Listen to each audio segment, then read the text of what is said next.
What's good, y'all? It's Philly Talk with PA. It's your boy Paul England, and today we got to talk about some stuff that happened this week, leading up to America's Game of the Week, 4:30 in Arrowhead.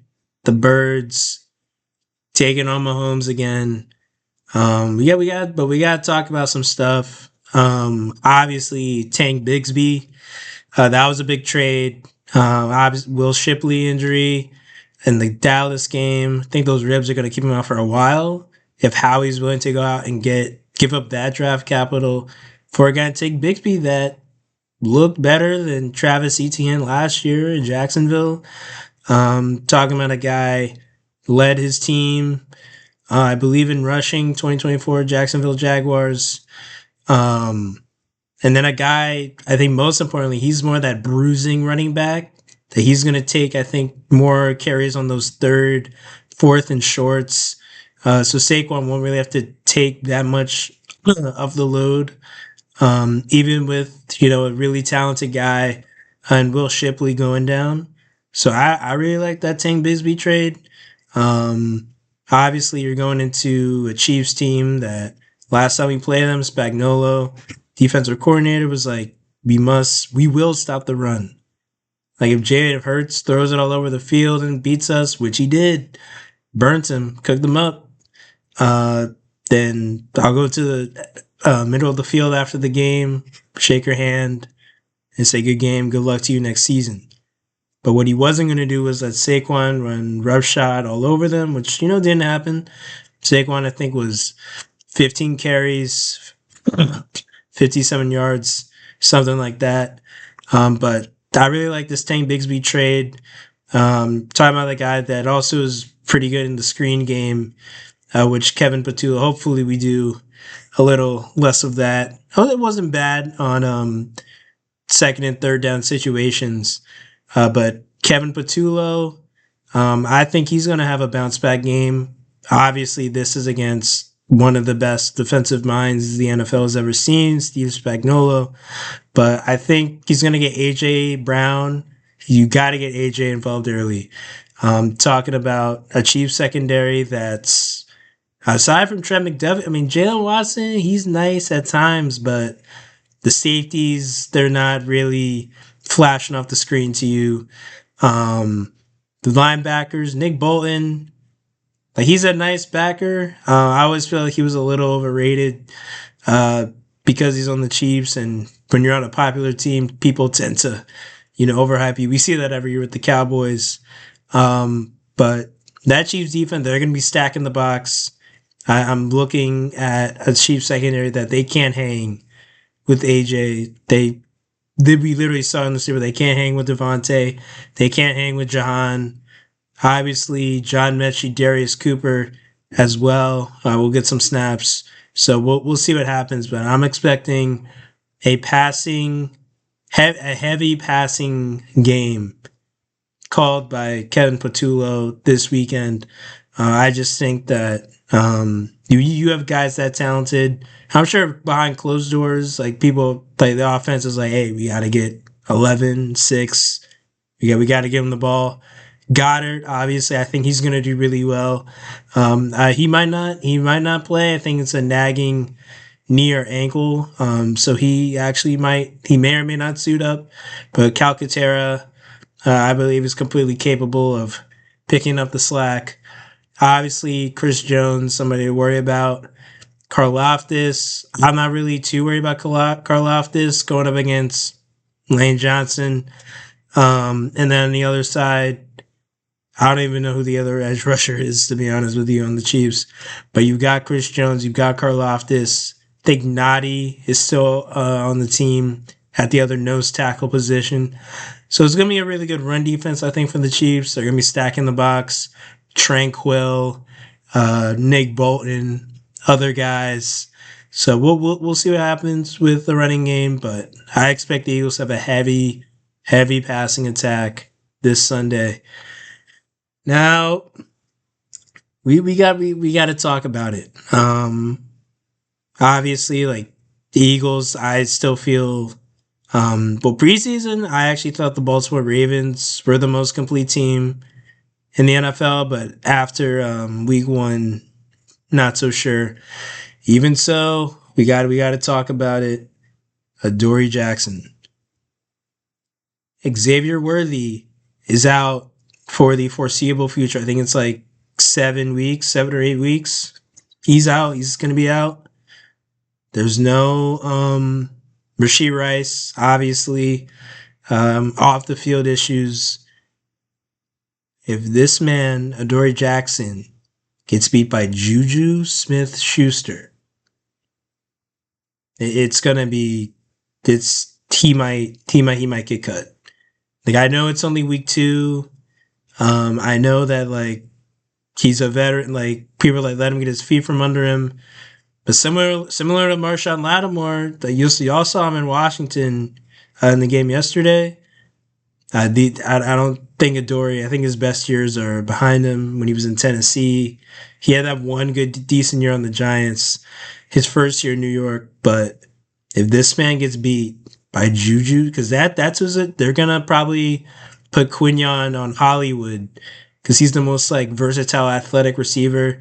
Even though he had a couple drops against the Chargers last week, but it's probably gonna be Juju against Adoree Jackson. And if Juju has a legacy game, and like if the Chiefs were to win, like, and a big reason was because Juju had a legacy game. Not that I'm saying I think the Chiefs are gonna win. It's gonna be a conversation. I'm predicting that Jakorian Bennett will come in sometime in the third quarter anyway on Sunday, just because he looked solid when he came in against Dallas when Adoree was benched last week. But I think that Jakorian Bennett, I think he's eventually going to be the full-time starter. I think Vic Fangio's doing what he does best, figuring out what works, what doesn't, then adjusting. But you look at last week, CeeDee Lamb, every time he was on Adoree Jackson, catch. Even when he had the couple drops, he was still cooking him up. The one or 2 catches George Pickens had last week, look who was on him, number 8. So yeah, Adoree Jackson, this could potentially be your last chance. If you get beat, if you get cooked by Juju Smith-Schuster or whoever else, like the wide receivers are gonna be, hey, just know, just turn in your stuff. So that's all I got for you, man. But hopefully I'm not trying to talk down on him or like insult him or anything like that. It's just his play hasn't shown that he can, still play at that level that he was at in Tennessee. Tennessee, those Mike Vrabel defenses, he hasn't shown that he still has that in him. So hopefully, I'm never gonna like wish for players down for anything, like, to be clear, but Adoree Jackson, we gotta lock in, brother. Now let's get to Travis Kelce. I think Kelce, if he's guarded majority by, I think he's going to be guarded by a mix of Zach Bond and Andrew Makuba. I think Vic Fangio might take a page out of his own book when he played against the Chiefs when he was in Denver. And he would bring Justin Simmons or he would bring Kareem Jackson down to guard Travis Kelce. It's what the Chargers like to do a lot. They'll put Derwin James, just have him guard Travis Kelce, and it works most of the time. I think, bring an Andrew McCool, maybe bring a Reed Blankenship down and man coverage to guard him. And then in the zone, you have Zach Bond, Jihaad Campbell, maybe Jeremiah Trotter, some snaps. I just think if we take care of Travis Kelce and Jihaad Campbell, we put a quarterback spy because with the Chiefs' offensive line, Jawan Taylor, if he couldn't hang with whoever was on the other side of Khalil Mack, there's absolutely no way that he can hang with Nolan Smith, Josh Uche, people are kind of talking down the Eagles pass rush. Like, we maybe didn't get a ton of sacks, but Josh Uche led the league in pressures for week 1. So the numbers don't lie. You added Zadarius Smith, who cooked for the Lions last year when he was picked up in free agency. And Jalen Carter didn't play. When Jalen Carter plays, he takes away, that's automatically 2 offensive linemen have to focus on him. The center and then the guard next to him, depending where Carter lines up on the line, which forces and then if Nolan Smith is on that side, Nolan Smith has a one-on-one.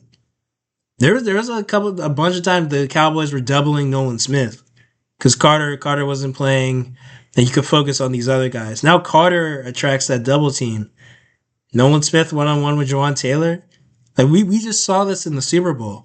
Yeah, there's no Brandon Graham, there's no Milton Williams, there's no Josh Sweat, but Uche, I don't think Ojulari played, but Uche, you add Zadarius Smith, you got Nolan Smith and Jihaad Campbell. You can put Jihaad Campbell down to rush the passer.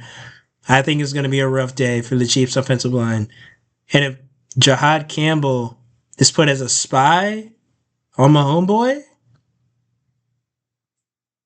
man, it could get ugly quickly, because you're talking about freak athlete and Jihaad Campbell, especially in those 3rd and long situations where Mahomes is like so well known for making something out of nothing. I think you put a guy like Jihaad Campbell, the QB spy, like alert assignment, put a cover on him. Like, I think that it could be a rough day for Mahomes in that aspect. But that weak link of the defense that really kept the Cowboys in the game, that second corner spot, Adoree Jackson, that's going to be the key. Can we hold Juju Smith-Schuster? Can we hold these other guys? Quinn Young's going to lock up Hollywood Brown. Like, I don't know who would be starting him, but if you're starting Hollywood Brown in fantasy this week, I mean, like, I don't know why he would do that, but he's not going to do anything. Other Chiefs receivers like Tyquan Thornton. I think he had a nice catch against the Chargers, but there's no one. Whoever's in the slot, the Gene locking him down. Got Makuba back there in the secondary with Blankenship. I really think it's going to come down. The real matchup is going to be, can Jalen Hurts, can they get AJ Brown going early? Can they get the passing game? Can they get it going? But I'm really optimistic about this matchup. We already talked about this, but just watch. Jalen Carter last week showed why he's the best defensive tackle, I believe, in the NFL. Obviously, Dexter Lawrence, Chris Jones, Jeffrey Simmons. We saw Jeffrey Simmons, how he looked. He looked really good against Denver. Zach Allen in Denver. You got some guys, but what that meant, and then the guy in New England, he had blood clots. I'm forgetting his name, but when Jalen Carter goes out, you see how nobody else, like Josh Uche still led the league in pressures for week 1, but you saw nobody else could really get pressure. When Jalen Carter plays, he takes away the center and the guard next to him. It's an instant double team, sometimes triple team. And if Nolan Smith is on his side, that's a Nolan Smith one-on-one. We know what Nolan Smith can do in one-on-one. It's over. Now Zadarius Smith, Josh Uche, other side, potential one-on-ones. Moro Jomo, Jordan Davis, Ty Robinson, more opportunities for one-on-ones. I really think this past Thursday night showed why Jalen Carter is the best defensive tackle in the league. Obviously, Leonard Williams is an enemy you have to watch out for as well. But I think this Sunday, they're going to wreak havoc on Kansas City in that aspect. I overall, Eagles are clearly a better team than the Chiefs. Quarterback, we can go back and forth. But everywhere you look, running game, receivers, O-line, D-line, secondary, front seven as a whole, special teams. Bucker missed that extra point last week.